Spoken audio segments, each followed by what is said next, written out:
Hello les amis, on se retrouve pour la partie 2 du tag numéro 1 du vlog, les petits vlogs de l'été entre amis, les animaux versus les créatures. Donc là, comme c'est la partie 2 du tag numéro 1, je l'ai marqué parce que sinon je m'en sors pas.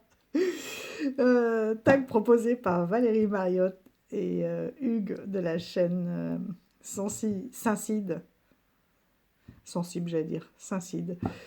Ah, qui est suivi aussi par Dominique des Harmoniques de l'amour et ma douce Anaïs Luni Solaire. Alors, pour ça, je vais vous montrer différentes créatures. Je sais que il y en a qui ont du mal avec ça, hein, âme sensible, s'abstenir. Oups, pardon. Voilà, donc il s'agit du tarot des créatures bizarres, curieuses, de Chris Anne. Alors moi, c'est quelque chose qui ne m'effraie pas du tout et que j'adore.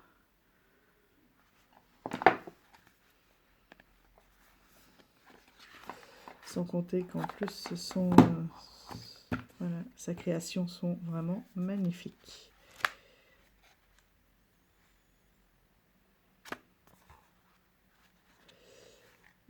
Bon, voilà, le livret est en anglais. Je vais vous avouer que j'ai pas encore pris le temps de le traduire. Voilà, c'est une page 12, une page double, oh là là, par voilà, pour les personnages de cours et pour les suites, et pareil pour les majeurs. Donc c'est pas très long à traduire, hein, mais celui-là j'utilise plus à l'intuition. C'est vrai que je l'utilise plus pour moi, mais regardez cette beauté. Alors, il s'agit de créatures, en fait, là on a deux fous. Donc là vraiment animal, et là des corps d'hommes avec des têtes d'animaux, mais les montages sont tellement bien faits, enfin moi j'adore. J'ai toujours adhéré à ça, je sais pas pourquoi, ne me demandez pas. Vous avez vu, c'est les mêmes dos que tous ces différents tarots, sauf qu'ils sont dans différentes couleurs, mais c'est les mêmes graphismes, ça j'aime beaucoup.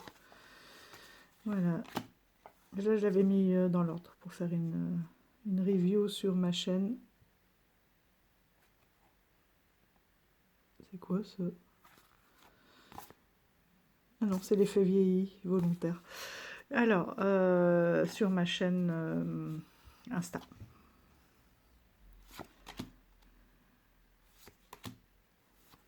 Donc là, c'est tous les majeurs. Je trouve qu'il y a beaucoup d'humour et puis j'aime bien la mise en relief, en fait,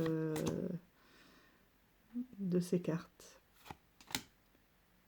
Et une fois qu'on connaît le tarot, je trouve qu'on retrouve très facilement la signification des cartes. Il y a assez d'éléments que pour pouvoir interpréter.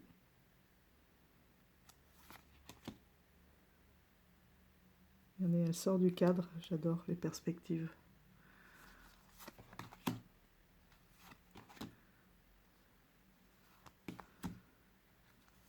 Si on regarde un peu les coupes. Donc chaque fois on a le nom, on a la série au-dessus. Et là c'est pareil, hein, si vous connaissez les animaux, ben, vous pouvez retrouver encore plus facilement la signification. Je trouve que l'harmonie des couleurs, la mise en scène, le montage, regardez ça, même sur les bras, hein, tous les détails extraordinaires.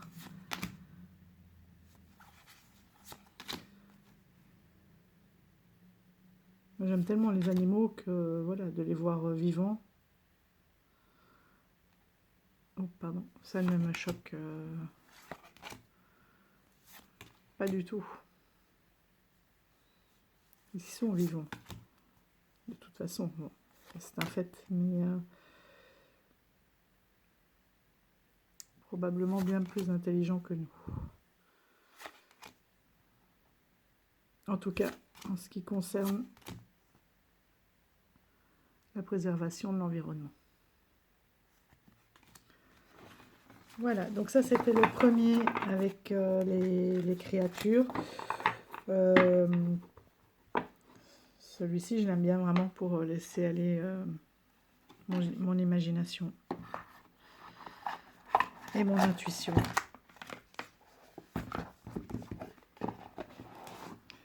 Le deuxième, c'est le Sea Witch Tarot.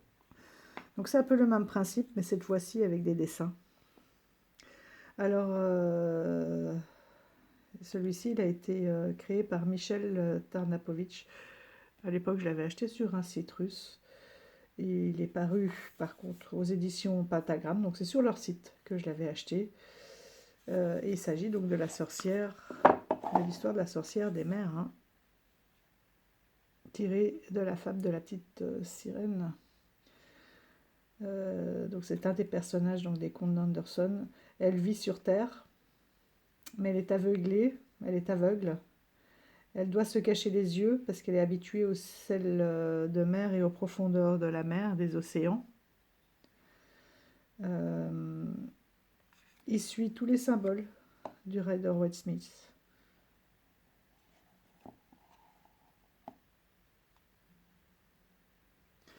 Il y avait 2 cartes quand je l'ai reçue. Je ne sais pas où elles sont passées. Est-ce que je les ai mises ailleurs? Ah, c'est peut-être celles qui sont retournées. Voilà. 2 cartes pour protéger le jeu. Mais je me suis dit qu'on pouvait mettre des messages dedans, comme le oui, le non. Voilà, je ne l'ai pas encore fait parce que je réfléchis à quel message elle pourrait transmettre. Mais voilà, avec un stylo indélébile, ça peut être intéressant. Alors, moi j'aime beaucoup l'utiliser quand je suis en période d'introspection ou quand je l'utilise aussi pour interroger, pour savoir, pour lui demander qu'est-ce que je ne vois pas. Qu'est-ce que je ne veux pas voir ou qu'est-ce que je ne vois pas.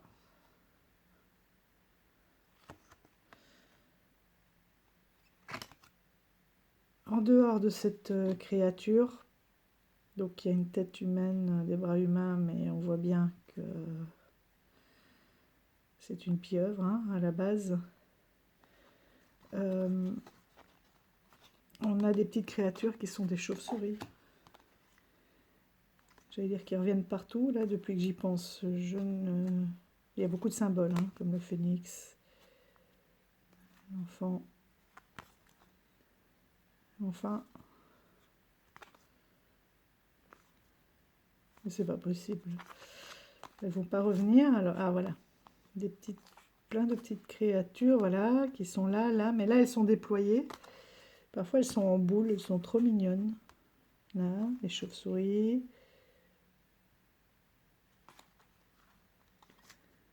Vous voyez, c'est des scènes de vie qui suivent vraiment le rider.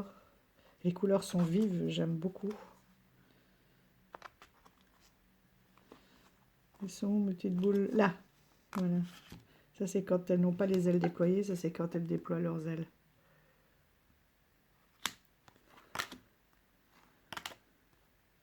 Elles sont là. Donc, ces petites bêtes l'accompagnent partout.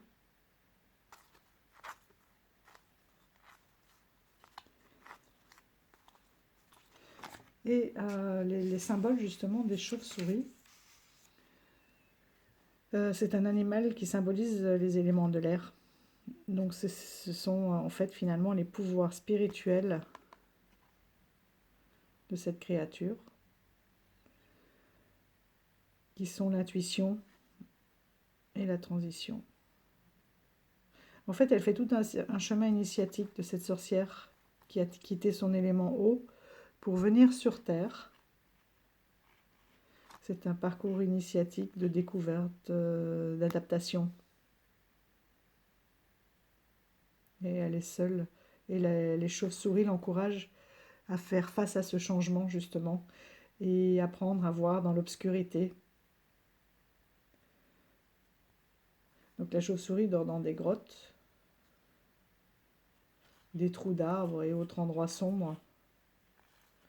Donc je ne peux pas m'empêcher de faire le parallèle avec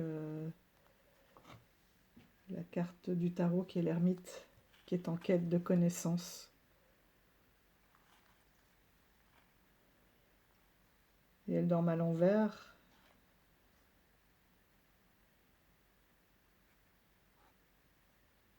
Donc c'est la position de la renaissance. Et les chauves-souris se laissent tomber. Quand elles dorment à l'envers, elles se laissent tomber pour prendre leur envol. Et finalement, elles ne tombent pas par terre. Donc là, c'est vraiment tout le sens de la symbolique que tomber n'est pas un échec, puisqu'avant le sol, elles déploient leurs ailes et elles repartent. Et elles prennent leur départ. Et elles vivent en groupe. Donc elles développent leur communication hein, pour créer des liens forts. Et ça, c'est l'inverse justement de cette sorcière qui est seule. Moi, je l'aime beaucoup pour travailler mon intuition, se détacher du paraître. Et c'est son parcours, hein, finalement. Se détacher du paraître pour ressentir les liens avec les autres en dehors de la vue, sans tout ce qui est jugement et compagnie. C'est vraiment à l'instinct, à l'intuition.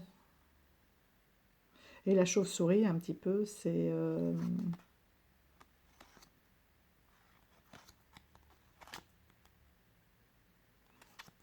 clairement son troisième œil hein, dans ce jeu. C'est marrant, j'avais l'impression de les voir sur chaque carte. Et là, j'ai du mal à les voir. Donc les chauves-souris, là, ce sont vraiment voilà, son troisième œil. Surtout qu'elle est ronde et violette pour moi.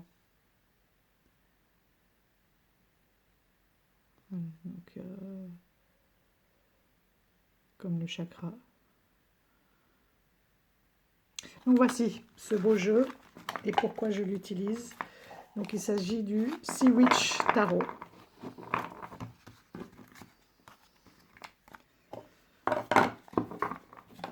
Et puis, ensuite, j'en ai deux autres.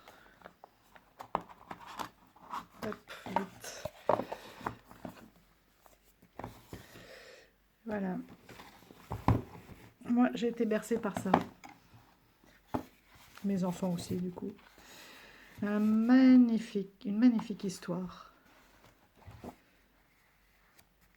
qui parle des émotions. Pour moi, c'est clairement les émotions. Et comment les canaliser, comment les transmettre. Parce que ce petit garçon, pour ceux qui connaissent au début de l'histoire, n'arrive pas à dire ce qu'il ressent. Donc, quand je suis tombée, on le voit très très peu, c'est tellement dommage.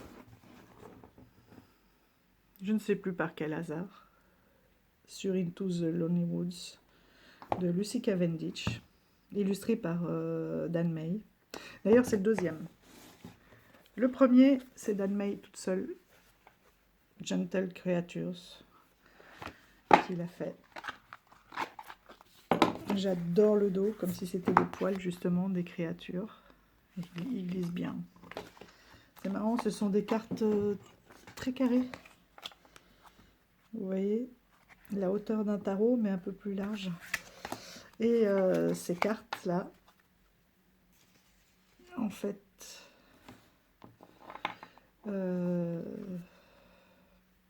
oui, elles traduisent clairement. Vous avez un mot-clé avec des émotions. Là, même si c'était en anglais, je me dis, il suffit de traduire le mot-clé qui n'est pas compliqué. Et de vraiment rentrer dans la carte. La curiosité, la loupe, le crâne, ça fait cabinet de curiosité, les petites plantes, les plantes carnivores.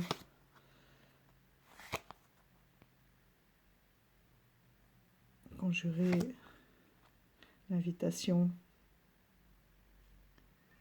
On va chercher plus loin, mais il y a à côté, enfin, il y a tellement de choses à dire sur ces petites créatures. Elles sont magnifiques. Alors, il y a 2-3 cartes hein, qui sont en format paysage. Mais je les aime. Je les aime fort. Et ce sont des magnifiques guides. Voilà, les connexions avec le cosmos. Et là, donc, vous avez voilà, un petit paragraphe. Donc, il n'est pas si long à traduire que ça, avec l'application, là. On prend en photo, hop, on traduit. Mais à l'intuition, il fonctionne très, très bien. Donc, celui-ci, il est vraiment de Dan May.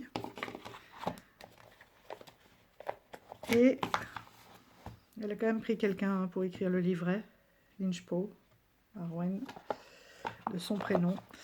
Et après, elle a illustré donc celui-ci de Lucy Cavendish, que j'aime beaucoup, qui est aussi en anglais. Donc celui-ci, j'ai commencé, vous voyez, je me suis fait faire des petites fiches, les petites traductions. Voilà, de chaque carte et des thèmes principaux. Donc dans les bois solitaires, ce sont, donc ça c'est le titre, hein, des bénédictions et des messages pour les moments de solitude et d'isolement. Moi j'ai trouvé très fort parce que nous devenons devenir solitaires, seuls, nous retirer dans notre moi le plus profond. Et c'est un chemin de souffrance. Mais dès lors que la solitude est surmontée, nous ne sommes plus seuls, car nous découvrons alors notre moi le plus profond, on se connaît mieux, notre esprit. Et ensuite, ça permet une relation avec, vous l'appellerez comme vous voulez, la source, Dieu, l'invisible, vos guides, etc. Et à ce moment-là, on se retrouve au milieu du monde, mais on n'est plus perturbé par la multiplicité, parce que notre âme la plus profonde, on sait qui on est, on ne forme plus qu'un. Donc voilà, c'est un travail, je trouve, qui est très très intéressant. On a un petit message de Lucy Cavendish qui dit « Le voyageur solitaire, tu es sage. Tu reprends maintenant le pèlerinage de l'âme, voyageant seul pendant un certain temps, et lorsque tu reviendras à toi-même, à ceux que tu aimes et à ceux qui t'aiment, tu seras transformé, mais de façon enrichissante. Tu sèmeras de la beauté et de la magie partout où tu iras, même lors des plus grands défis. Va avec grâce et porte-toi bien. Sois bénie, Lucy Cavendish. » Voilà comment elle commence son livret. Donc ils disent bien, là c'est un jeu qui dit bien que ton accomplissement ne doit pas dépendre de la présence des autres. Voilà, mais de toi-même. C'est aussi arriver à se détacher du poids des transmissions, de la famille, des amis, de vraiment trouver son chemin à soi, de se connaître, de savoir ce que l'on veut. C'est comme une sorte de, voilà, de retraite. Et toutes ces cartes aident à la réflexion. Donc ce sont des magnifiques petites créatures qui nous accompagnent. Être seul, c'est vrai que ça demande du courage, hein. Mais c'est dans la solitude que nous avons la capacité de nous renforcer, de renforcer notre esprit, puisqu'on ne peut plus compter que sur soi-même. Voilà, de trouver notre propre route. Je l'aime beaucoup, je ne sais pas pourquoi on ne le voit pas beaucoup. En même temps, c'est peut-être plus pour du développement personnel. Moi, j'aime bien aussi le mettre en début de tirage pour voir un petit peu les énergies. Voilà, je ne vous ai pas montré le dos, qui est superbe aussi. Plein d'espoir. Voilà, et puis j'ai... voilà, pour les créatures, c'est tout. Ce que j'ai. Après, je me suis posé la question du Kitsune, qui finalement est c'est une créature, mais c'est une légende. Hein. C'est un renard qui peut prendre différentes formes. Et Ganesh, qui est un éléphant, mais qui est un dieu. Mais un dieu animal. Alors, je ne sais pas s'il y aura des reviews. Là, c'est sur la sagesse de Ganesh. Je vous montre juste comme ça, pour le plaisir, quelques cartes.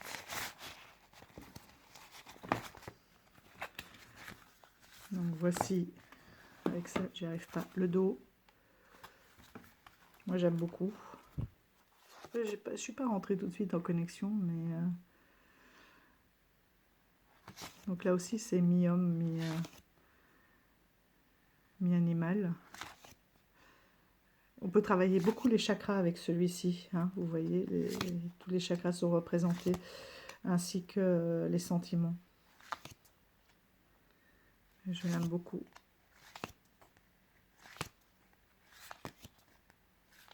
Vous voyez que j'aime quand même les jeux finalement colorés. Le problème, c'est que j'aime un peu tout à partir. C'est vrai que j'aime... Ouais. Non, je reviens quand même beaucoup aux couleurs. Ou aux aquarelles. Donc voilà pour les murmures de Ganesh.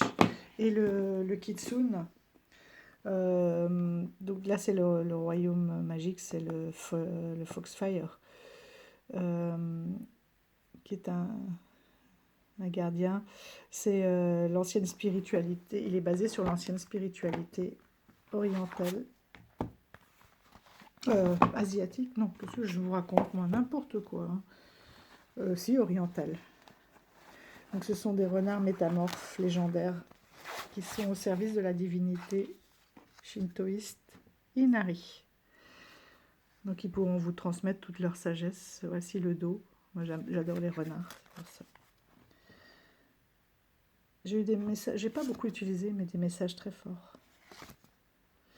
Donc il y a beaucoup, voilà, de déesses, mais il y a aussi, évidemment, elles sont derrière, je pense, toute la série des animaux, des renards, des kitsune, des dragons. Voilà. Donc il n'y a pas que, mais le thème c'est quand même eux. Ben alors, c'est quand même fou ça, quand je veux montrer quelque chose, ils n'apparaissent pas. L'espoir, l'acceptation, la maturité, la graine, la connaissance, les connaissances rares, avec son masque, la transcendance, la pause, l'hiver, la nature qui se repose. Et voilà. Donc ces deux-là, peut-être peut-être qu'ils vont faire un vlog, voilà, sur les déesses, les créatures, enfin pas les créatures parce que ça c'est ce vlog-ci, mais les légendes, déesses et légendes. Oups. Bon, et ben sur ce, on va se laisser avec Ganesh. Promesse de futur. Restez optimiste. Vous allez vers la lumière et la lumière vient vers vous. Tout ira bien. Je vous embrasse fort. À bientôt.